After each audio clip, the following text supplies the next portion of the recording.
Welcome to the WACO Experience, an American story. We, the people. With your host, D. Scott Smith. In order to form a more perfect union. Interviews with leaders in business, government, and nonprofit organizations. Promote the general welfare. Jobs, products and services, and infrastructure for strong communities. Secure the blessings of liberty.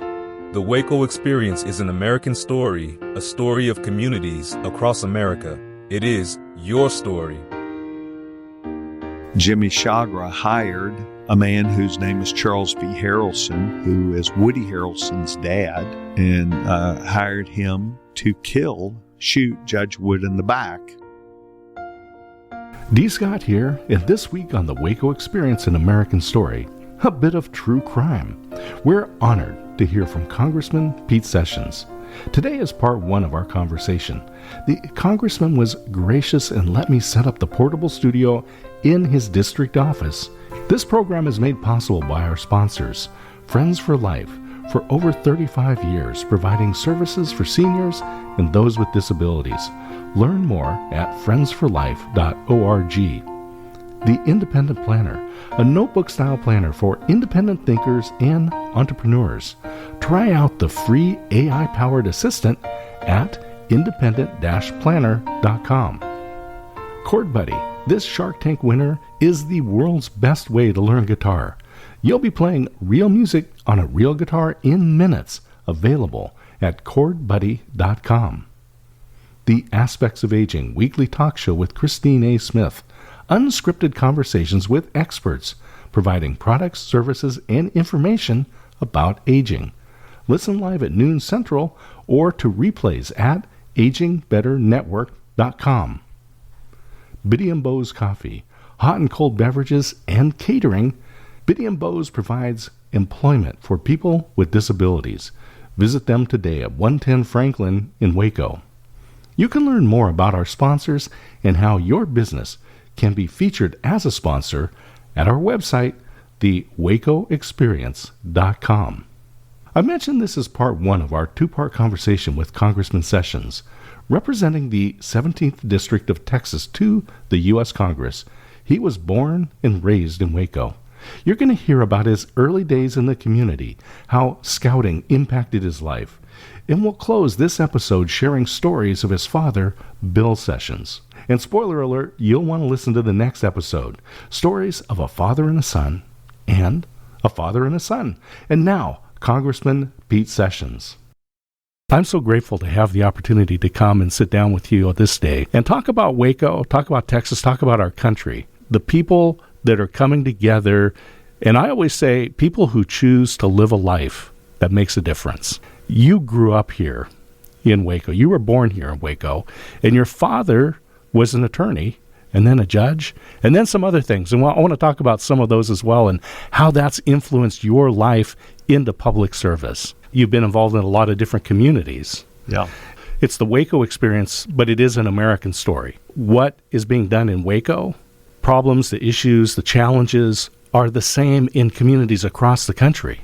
How do we inspire people to be involved? Because I believe that Waco is doing a good job. And you have that perspective because you grew up here, you saw where it was, and you see where it is. Yeah. And you can also project out into the future. Well, in Waco, which we talk about in a very favorable context, not just because I grew up here, but because I think that we have lots of opportunity without having all of the challenges. Some of the things about larger cities create their own problems. Some of the things about larger communities go through swings up and down, but they go through swings of things and that have influences on broader groups of people. Waco has poor people. Waco has people that are unemployed. Waco has veterans who have sought to come to Waco because they can make ends meet better. Waco has a lot of manufacturing. They don't have a lot of white-collar jobs. Waco does not have traffic problems by and large. Waco has a university, Baylor University, McLennan Community College. They have ways that people can aspire to education without leaving town. Lots of cost is in just travel and living and dorm space. But Waco has a lot of things that most cities, including Austin, had when I grew up. Austin worked well. Dallas worked well. They are now different cities. They've taken on new characteristics. A lot of it is made up of new people, new ideas, swinging things the way people want. And what has happened to them is they are under the influence of whatever happened in L.A., we're going to find out in 15 minutes. All you have to do with social media is pay attention, and you'll see that. But yes, I have seen lots of different ways that people handle things. Two of the cities in this congressional district that handle things well also are Lufkin and Nacogdoches.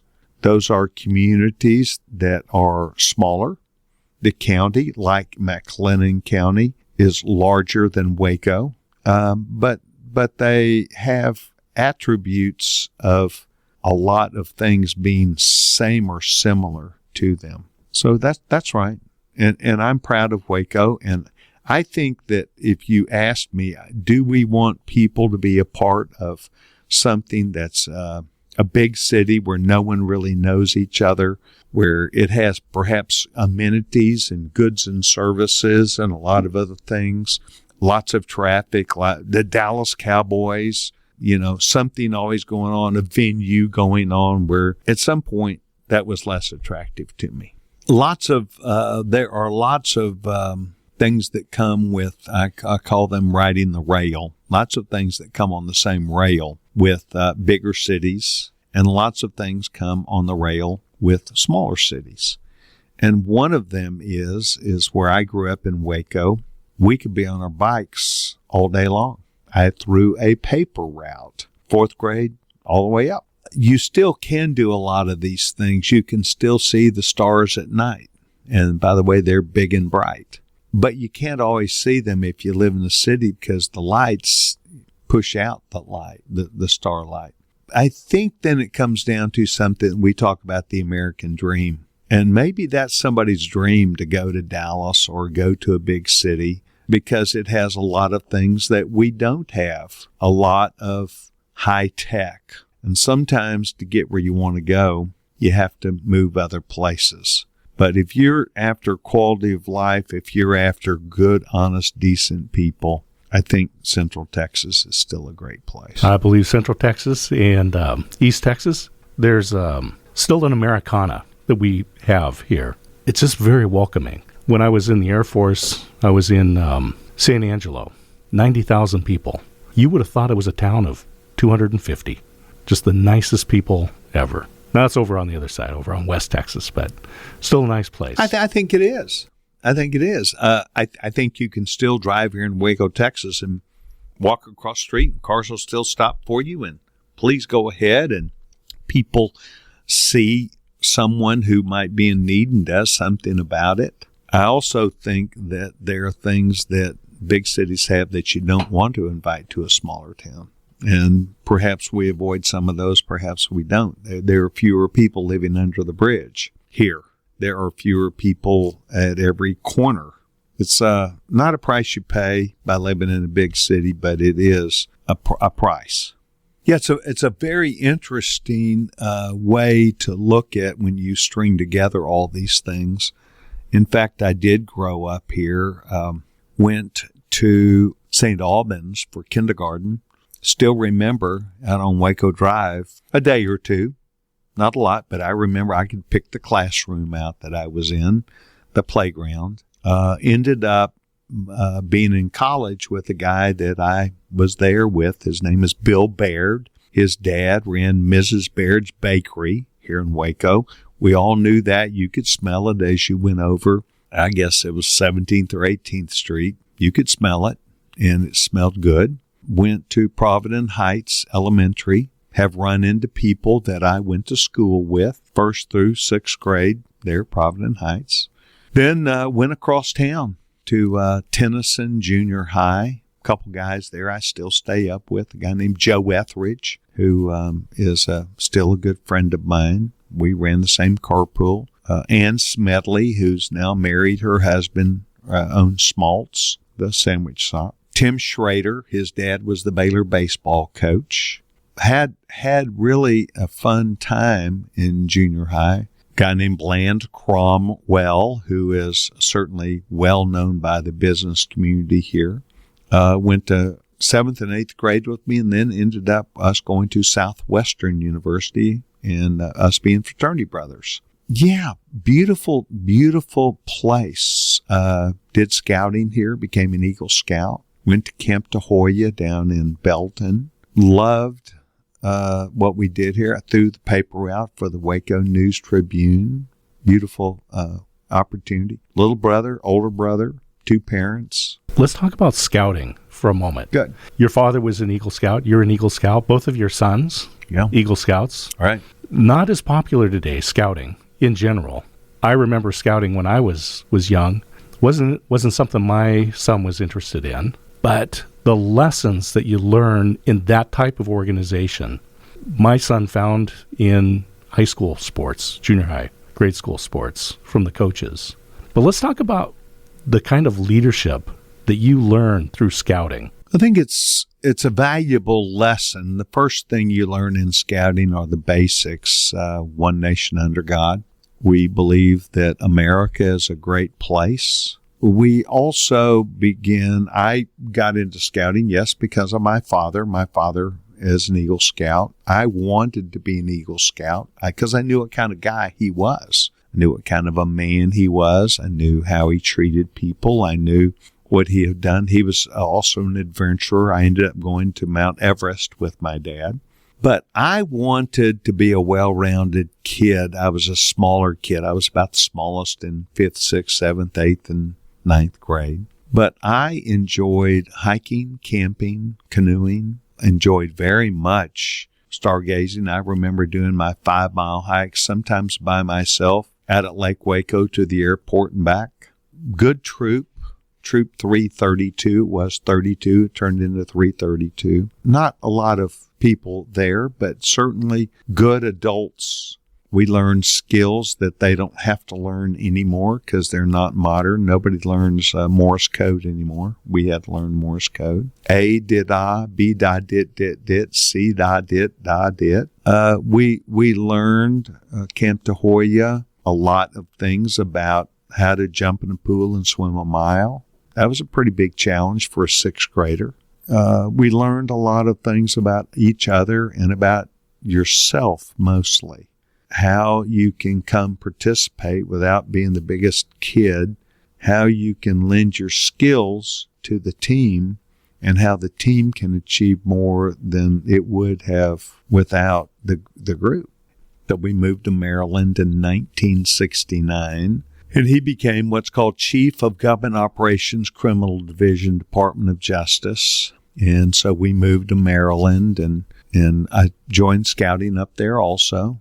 And a big troop, a really, really, really big troop, an active troop, full-time scoutmaster. I mean, full-time, that's what he did. And we went to Philmont Scout Ranch, which I had not been old enough to do until we moved up there. And learned a lot and became involved deeply in scouting and really, I think, took scouting to another level that took us in places that we would probably not gone to with a smaller troop.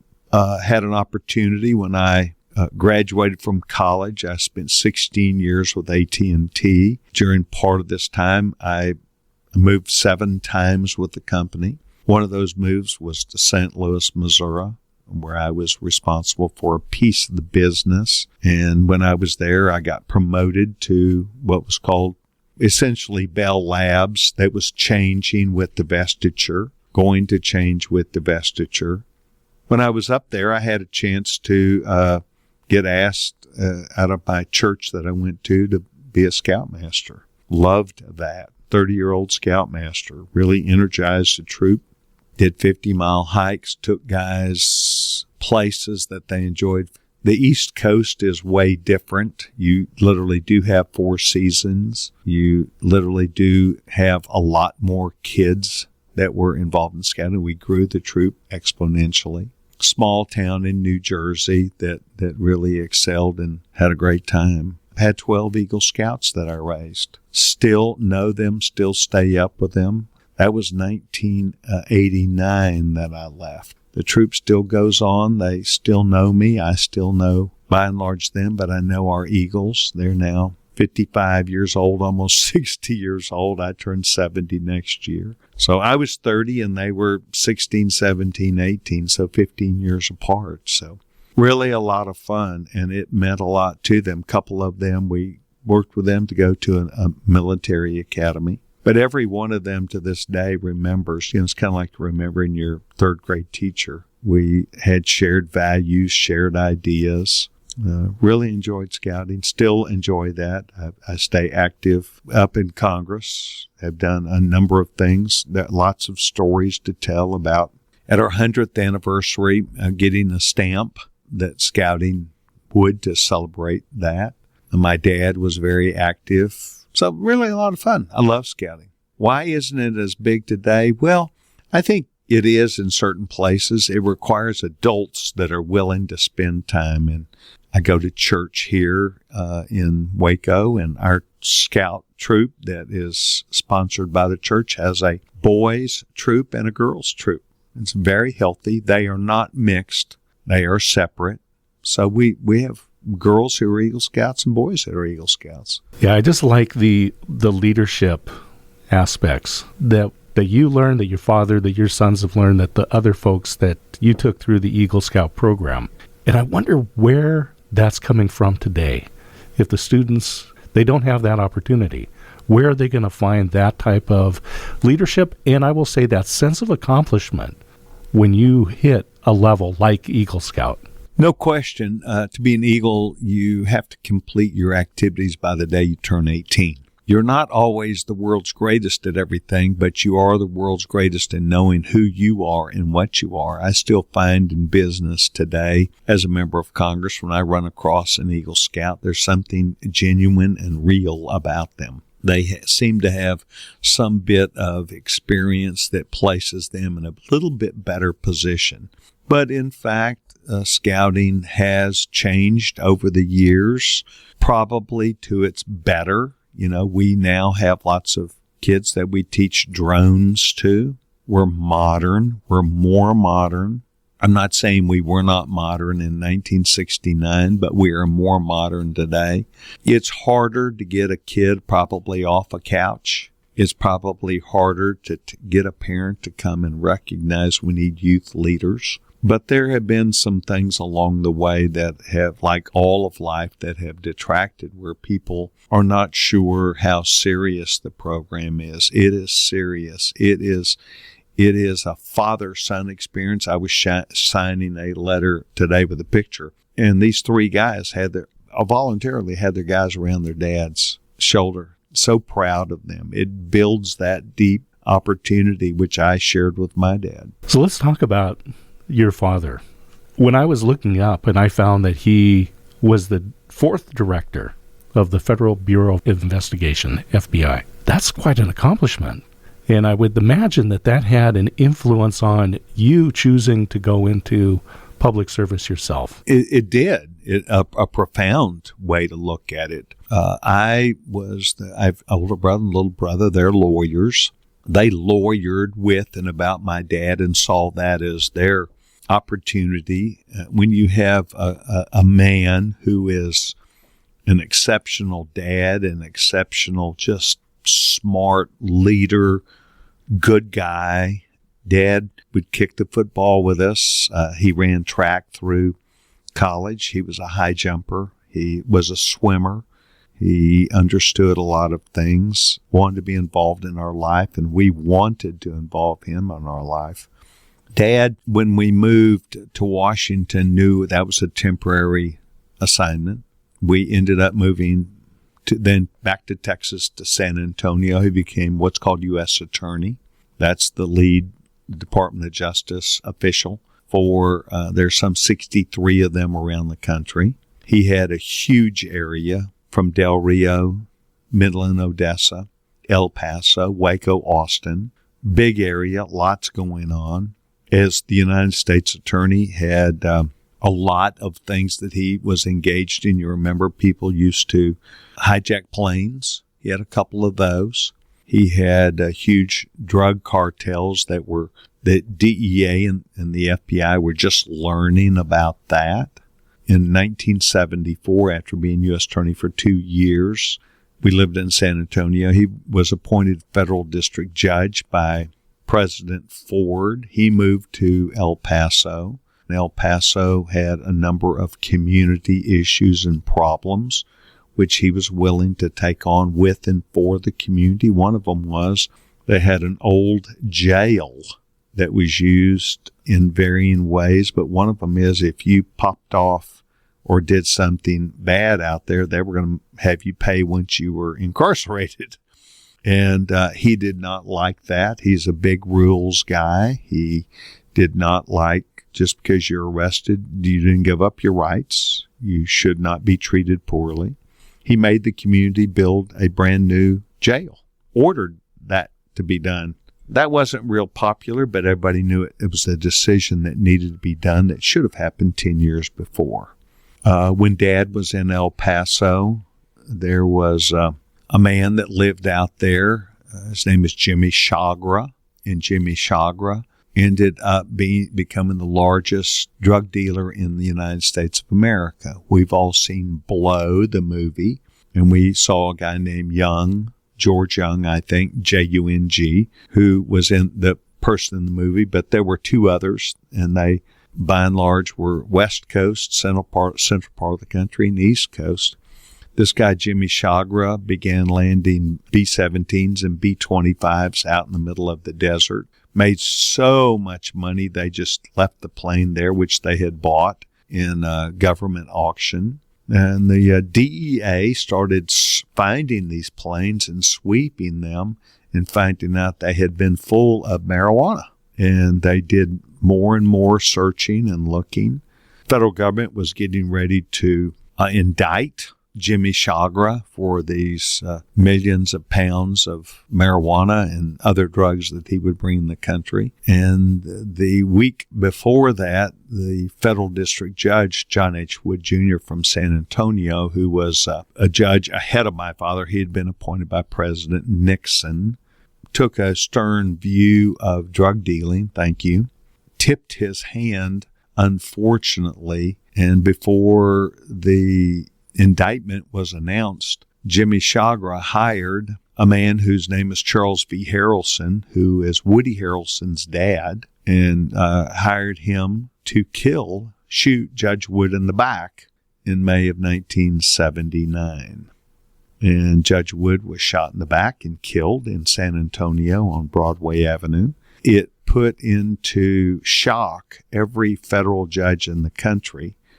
The presumption is that it was a bandito gang that had been running drugs and had already previously attempted to use violence against a U.S. attorney, assistant U.S. attorney that worked for Dad in the Western District of Texas.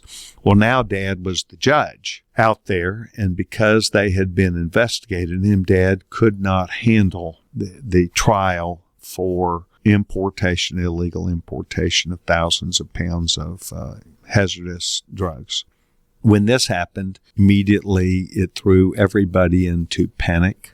I lived in San Antonio, worked for AT&T, and all of a sudden they moved my father because the other 5 judges of the district took senior status, and Dad became the chief judge. The other judges were older. It was a terrible thing what happened to Judge Wood, and it threw everybody into shock. Dad became my roommate. He was under 24/7 guard. I mean, it just changed everybody's life. It took several years for them to investigate. They finally did figure it out from a man who was in prison in the state of Texas, I believe in Huntsville, and his name was Spinelli. And Spinelli became Charles V. Harrelson's roommate, cellmate. Charles Harrelson was in for another crime that he was being prosecuted and sentenced in this period of time. At night, Charles Harrelson would begin cursing in his sleep and saying, "I should not have shot that judge." And so this was several years later. The Bureau could not put it together because it was a small operation to kill Judge Wood. And this man came forward. Anybody's in jail wants to get out. Trust me. And so he went to Texas Rangers. Texas Rangers got him in touch with the FBI. FBI soon put a wire on him and started asking questions, and they figured out that he had arrived in Midland, Odessa Airport with his car, that they wrote down the license plate. He rented a car, drove to San Antonio. They had it virtually all done. And I'll never forget the day when the decision was made to raid the compound, a huge compound in El Paso, with a bunch of federal agents and state people to find a sheet of paper that was in a lockup in a vault in Chagra's office. And of all things, they kept a map of where the rifle was. Then they quickly went where he had thrown it in the water and found the rifle. You know, if you're going to get paid, you got to prove that you didn't just kill somebody, what you did with your evidence. A couple years later, 9 trials. Dad did all 9 trials. They were sustained by the Fifth Circuit Court of Appeals. And at the end of that, in 1987, by that time, I had been to St. Louis. I was young enough to where I was in San Antonio, moved to St. Louis, was there for 3.5 years. After 3.5 years, I moved to New Jersey. About that time, Dad was tapped by President Reagan. People select FBI directors based upon the needs of law enforcement. And their major problems were drugs, the importation of drugs. Dad did more trials than any other judge in the country on these great big drug cases. That he had figured out this largest drug dealer, and also John Gotti, La Cosa Nostra, or the Mafia. And so President Reagan asked my dad if he would become FBI director, and he did. I was up in New Jersey and had a chance to see him because I was close. So it was an interesting period of time. I didn't think this would take a turn toward true crime. Fascinating story. Frightening story because it's real. This was your family. This is your father. Right. This is real. This is not on the news or on Netflix. Well, you could see it on the news. Sam Donaldson kept a lot of things on the news. Dad made changes to the Bureau. Dad also changed something that he felt strongly about. DNA at that time was inadmissible as evidence. We'll hear more stories from Congressman Pete Sessions in our next episode. Stay in touch on the web at thewacoexperience.com. The WACO Experience, An American Story, is a production of D. Scott Smith Company, all rights reserved. Thank you for listening.